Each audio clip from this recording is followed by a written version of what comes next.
Hello दोस्तों, जियो गुरुजी classes में आपका स्वागत है। मैं रोहित शर्मा। सब्जेक्ट अपना ज्योग्राफी। देखिए लेसन नंबर 3 हमारा चल रहा था, उसका नाम है भू संसाधन तथा कृषि।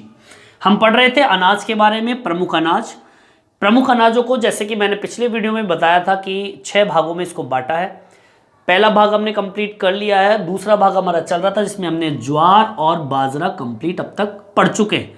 पिछले वीडियो को उठा के देख लेना आप लोग। चावल, गेहूं, ज्वार और बाजरे का पूरा वीडियो कंप्लीट मैंने आपको डाल रखा है। आज का जो टॉपिक है वो है मक्का। मक्का सब जानते ही हैं, खाद्य फसल है, इसको खाने में उपयोग में लेते हैं। लेकिन आपको मैं बता दूं कि मक्का एक खाद्य तो है लेकिन चारा फसल भी है। मतलब इस फसल को खाद्य के रूप में, साथ में पशुओं के लिए जो चारा है उस चारे का उत्पादन के लिए भी मक्का एक अहम फसल मानी जाती है। इसलिए मक्का एक खाद्य चारा फसल कहते हैं। ठीक है, लिख देंगे। पहली लाइन अपनी यही है, मक्का एक खाद्य चारा फसल है।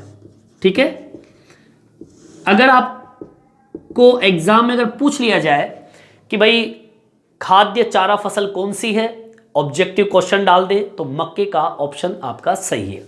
अब इस फसल की खास बात मैं आपको बताऊं कि ये जो फसल है वो निम्न से निम्न कोटि की जो मिट्टी होती है, मतलब जिसमें उर्वरक क्षमता बहुत ही कम पाई जाती है, उसको बोलते हैं निम्न कोटि की मिट्टी।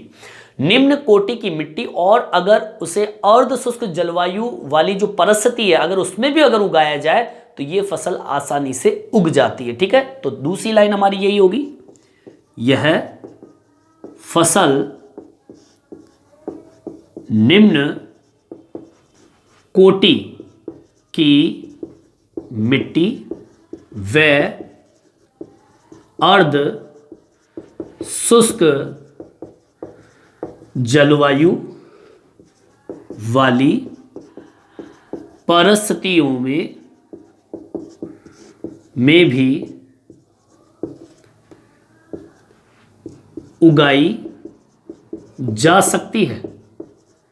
ठीक है, ये इस फसल की विशेषता है कि ये बिल्कुल निम्न कोटि वाली जो मिट्टी होती है उसमें उगा सकते हैं, और अर्ध शुष्क जो जलवायु होती है वहां पर इस फसल को आसानी से उगाया जा सकता है। अब मैं बात करता हूं उस मक्का की स्थिति भारत के अंदर किस प्रकार की है। देखिए, अगर मैं इसके उत्पादन की बात करूं तो यह कुल बोए गए क्षेत्र का लगभग केवल मात्र 3.6% भाग पर ही उगाई जाती है। मतलब बहुत ही कम मात्रा में इस फसल को पैदा किया जाता है।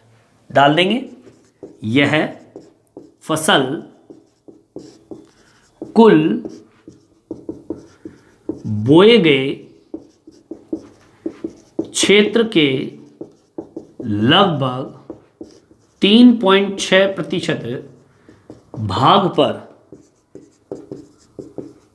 उत्पादित की जाती है, जो कि और फसलों के अगर आप समान मात्रा में देखें तो यह फसल बहुत ही कम मात्रा में उगाई जाती है। ठीक है, अब मैं बात करूंगा इसके क्षेत्रों की, तो मैं बता दूं आपको मक्का जो है वो जो कृषि है ये किसी विशेष क्षेत्र में केंद्रित नहीं है। अगर देखा जाए तो पूर्वी भारत का जो पूर्वी भाग है और उत्तरी पूर्वी भाग को छोड़ दीजिए, बाकी देश के हर क्षेत्र में इसको उगाया जाता है। तो पर्टिकुलर एक प्रमुख क्षेत्र तो मैं कहूंगा नहीं, लेकिन पर भी इसके प्रमुख कुछ क्षेत्र है जहां पर इसका अनुपात है, लेकिन भारत के हर क्षेत्र में इसको उगाया जाता है। मैंने बताया पूर्वी और उत्तरी पूर्वी भाग को छोड़ दीजिए, बाकी देश में कहीं पे भी चल जाइए मक्का आसानी से उग जाती है। क्यों? क्योंकि एक तो मिट्टी की आवश्यकता, इसको इतनी पौष्टिक या कहें कि उपजाऊ मिट्टी की आवश्यकता नहीं होती, निम्न कोटि की मिट्टी की जरूरत पड़ती है, और साथ में अर्ध शुष्क जलवायु की जरूरत पड़ती है, तो आसानी से कहीं पर भी उग जाती है।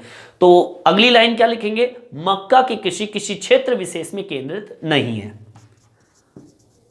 मक्का की कृषि किसी क्षेत्र विशेष में केंद्रित नहीं है। ठीक है, आगे लाइन जोड़ते हुए लिखना है आपको, यह फसल, एक भाग छोड़ दीजिए पूर्वी, ठीक है, दूसरा भाग उत्तरी पूर्वी, ठीक है, एक भाग पूर्वी भारत का, एक भाग उत्तरी पूर्वी, भाग को छोड़ दीजिए, भाग को छोड़कर देश के हर भाग पर इस फसल को उगाया जाता है। ठीक है, बिल्कुल सरल शब्दों में मैंने आपको समझा दिया। परंतु कुछ भाग ऐसे भी हैं जहां पर आपका मक्का का अनुपात आपको देखने को मिलेगा, जैसे कि आपके मध्य प्रदेश वाला भाग है।